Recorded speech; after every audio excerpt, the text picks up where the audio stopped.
and the topic for discussion today is Customs Act 1962, and I want to give an introduction about the Customs Act.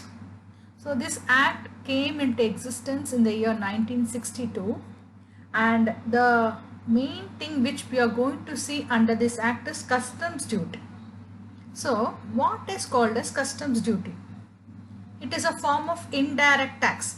So customs duty is a form of indirect tax, and it is always levied on goods which are being in international trade. So when we go for any importing goods or exporting of goods, then they levy what is called as customs act. So it is with respect to international trade.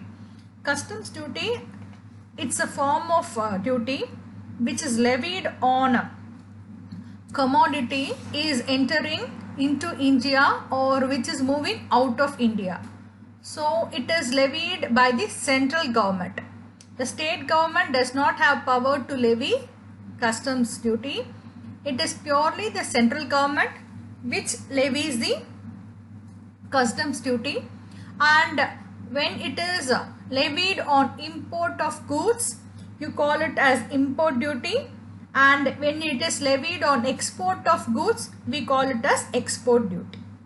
Now, this customs duty is not new to India. Even during the Vedic periods, we had the taxation system, and it is referred in our past history of taxation. During the period of Kautilya's Arthashastra, it is called as Shukla. So Shukla is referring to the term called as customs in our ancient days. And this act is passed and governed from the year 1962. It is levied on the value, that is ad valorem or the assessed value of the product which is being exported or imported. It is a percentage, and this percentage is being given in the particular finance act of the year. It is an authority or an agency on a country which is responsible. So here the customs duty is an authority on the responsibility of the country in order to collect and safeguard customs duty, and for controlling the flow of goods including animals, transports, personal effects and hazardous items in and out of our country. Now in India, this act has been enacted from the year 1962, and the main power to the act or the governing authority in case of India is CBEC, that is Central Board of Excise and Customs. So it is being controlled by the Central Board of Excise. So the controlling authority is CBCE, and it controls both excise and customs. Now this particular CBEC has various divisions, and they are indulging themselves in the activity of fixing the rate or the commission rate of customs, and they also govern the particular activity of administration of the act in our country. And we will see the definitions like a bill of entry, customs area, customs port. So these are the definitions which are very essential in order to know the particular act. So when you talk about the particular thing, bill of entry. So this bill of entry is nothing but it is a document in order when the goods are being shipped or it moves from one country to another. The bill of entry is a documentary evidence, and that is a base for assessment of the customs duty. Then the next terminology is customs area. This customs area, it refers to the customs stations through which the imported goods or exported goods are kept in order to go for clearance of the commodity by the customs authority. Then customs airport. Here it refers to the airport, and it has been appointed under section 7A of the particular commissionerate as a customs airport, and it is being appointed in order to be at freight station exclusively for the purpose of import and export. As a customs tariff act. So this act is only having the power, and it with the help of the schedules which are there are 2 schedules, and these schedules give the classification and rate of duties for imports. Now when we talk about classification, we have to have a concept called as harmonized systematic nomenclature. So that only helps us to go for classification of the goods. So we don't have a classification structure as it is only based on the HSN classification, that is harmonized systematic nomenclature. We try to classify the commodity, and only based on the schedules as subheadings or chapters, and these classifications of the commodity is being made, and the rates for imports are being fixed.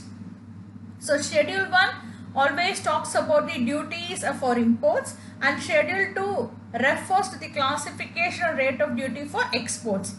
Regarding the countervailing duty CVD, there is other provisions for additional duty, that is countervailing duty, preferential duty, and anti-dumping duty, protective duties. So there are some provisions for these act also, these duties also. So it has 2 schedules. Schedule 1 refers to the classification and rate of duties, and schedule 2 refers to the classification and rate of duties for exports. So these are the governing acts which helps for the implementation of customs duty in India. So first act refers to Customs Act, that is a Basic Customs Act 1962, and this is a main act which provides the power to levy and collection of duty. So levy is fixing the assessment and fixing the rate of tax, and collecting is a methodology, how do you administer and collect the duty. It refers with respect to the procedure to be adopted in case of import and export of goods, then clearance of goods, classification of goods. All these are coming under the purview of the Customs Act 1962. It also prohibits, so some of the goods which are of national importance or special importance, or there are prohibited goods, these goods are also classified under this act, and this act has the power to levy the penalty. So it is only the governing provisions are there in this act which helps us to know the penalties and offences. Then regarding Customs Tariff Act, this is giving us the duty for import and export, the tariff rate. So under Customs Tariff Act 1977, the classification of commodity with the rates of duty for import and the rates of duty for export, that is Schedule 1 and Schedule 2. The rules under Section 156 of the Act gives us the empowerment to make rules with respect to provision. So there is a rule provisions under this Act 1962 where the central government is a governing authority and they have the power to make any consistent provisions of the Act. And there are a lot of sections which authorizes the central government to issue notifications from time to time. So when they want to make any changes, they send a notifications, and that notifications are giving the classifications or any clarifications or any such changes they make, that is being circulated through the notification. Then both circulars are being sent, which gives us the instructions and directions that customs officers or the customs officials in the department they have to follow, and a public notice is being served by this Commissioner of Customs, the Commissionerate, and that is for the local requirement. So this is the governing act. Now the basis of customs duty, it refers, so it is a tax which is being imposed, that is when it is being imposed during the transportation of goods, when the goods crosses the international borders. So when the goods crosses the international border, then it attracts the customs duty. So it is a kind of indirect tax which is levied by the central government, and it is levied on the import and exports of goods. So if any company which is indulging themselves in any of the activity related to export or import of business, then they have to follow these guidelines, and they have to follow the guidelines which has been given by the act, and they have to pay the duty based on the classification and schedule 1 or schedule 2 rates. And in order to know how this customs fees are being paid or to be levied, we have to refer to the classification. So for that only we are referring to the HSN code, that is Harmonized Systematic Nomenclature, which gives the classification of the goods, and based on the classification the rates of the duty has been fixed by the government through their notifications or their circulars. And this duty is being collected by the customs authority. So we have the commissionerate and we have the customs officers, and their power is to levy and collect these duties, and they collect the duties when the goods are moving from one place to another, that is when they cross the international borders. So when goods are moving from one country to another country, they attract the customs duty, and this particular tax is levied when the goods are being imported, and in case of imported it is called as import duty, and in case of exporting of goods we call it as export duty. So in order to have a better classification and understanding, they have introduced a goods, that is national borders. So every country has got their own borders, so we have to make a reference to the national borders. So only when the goods moves from one national border to another national border, then it attracts the customs duty. And the main purpose of this duty is to raise revenue, to safeguard domestic business, to provide better environment for job opportunities and the industries, and to safeguard our country from the competitors from the other countries. And it helps to reduce a fraudulent activity, like it has a preventing the smuggling or anti-dumping, all these things are there. So it also helps to curtail or try to minimize the circulation of the black money. So this particular duty is levied on the value of the goods. That concept is called as ad valorem, and it depends upon the dimensions, that is in case of weight we call it as a weight. Based on the classification we go for the weight, or sometimes we even take the measurements with respect to length. So it depends upon the nature of commodity. So it is the ad valorem duty, and it is based on the quantity based on duties, and you call it them as a specific duties. Otherwise you call it as a compound duties. In India, this particular duty is coming under the purview of 1962 Act, and this act is being levied by the central government, and it duties are both on import and export, and with their procedures, prohibitions. So all these are being referred to the Ministry of Finance under the Central Board of Excise and Customs. The main power of the CBEC, that is Central Board of Excise and Customs, it helps in formulating policies with relevant to the collection and imposition of customs duty, including the customs duty evasions, and it prevents the smuggling. So it is overseas, and it helps in the tax administration of inland as well as foreign travel also. So it has different divisions to the care of field, and under CBEC we have Commissioner of Customs, Central Revenue, Laboratory and Directorates. So how this particular customs duty is being calculated? It is very important to understand the concept of calculations. This particular customs duty is calculated based on various factors. So first factor is a place of acquisition of the good. So where the particular goods has been acquired.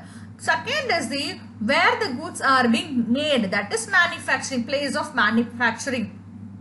Then the type of the goods, that is a material which is involved in the goods, and I told you it is based on the weight and dimension of the goods. That is what is the main factor. So based on that only we will decide whether it is a specific duty or the ad valorem duty. And if you are taking the goods for the first time, the goods are being brought into India, then you have to declare that It is as per the customs rule that the goods has been brought inside our country. Now we move on to the objectives of this customs duty. So first objective of this particular customs duty is in order to restrict imports for conserving the foreign exchange. It's a very important concept why this particular act has been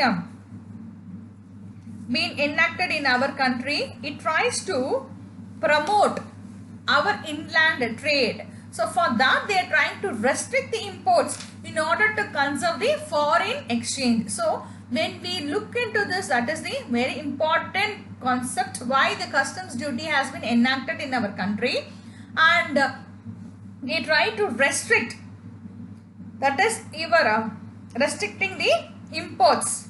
So you have to concentrate more on the exports by restricting the imports. Then second point is protecting Indian industry from undue competition. So in order to protect the trade of our country, the commerce and economy of our country from undue competition, we need act. It regulates the exports. So all the exports are being regulated. The first point is it discourages imports. In third point is it is regulating the exports. Then fourth is relevant to the prohibiting imports and exports of goods for achieving the policy objective of the government. So it is always looking into the government's policy with respect to prohibiting imports and exports of goods for achieving. Next one is coordinating the legal provisions with respect to foreign exchange. So to sum up the objectives, it helps to raise revenue. It also regulates the imports of foreign goods in India. Third point is it conserves the foreign exchange, regulates supply of goods into domestic market. It prevents dumping of goods. It also prevents smuggling activities, and it also safeguards the domestic trade. So it is a main duty which always helps for the foreign exchange reserve, forex reserves. It acts as a revenue resources. So it levies and collects the necessary revenue resources in order to have an economic development in our own Indian country. So the fourth point refers to providing protection to the domestic industry. So we provide a protection to our own domestic industry from being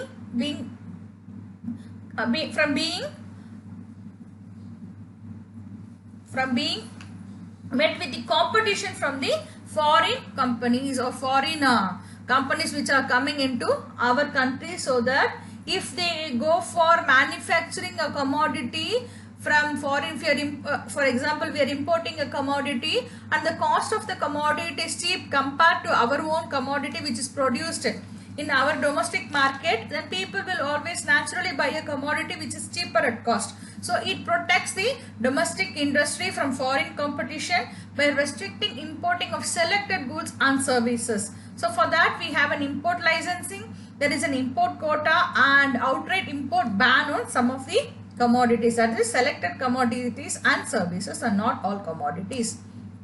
And regarding the importance of customs duty. So the main importance of this customs duty is it is receiving the revenue. So they help in order to receive the revenue for our own country.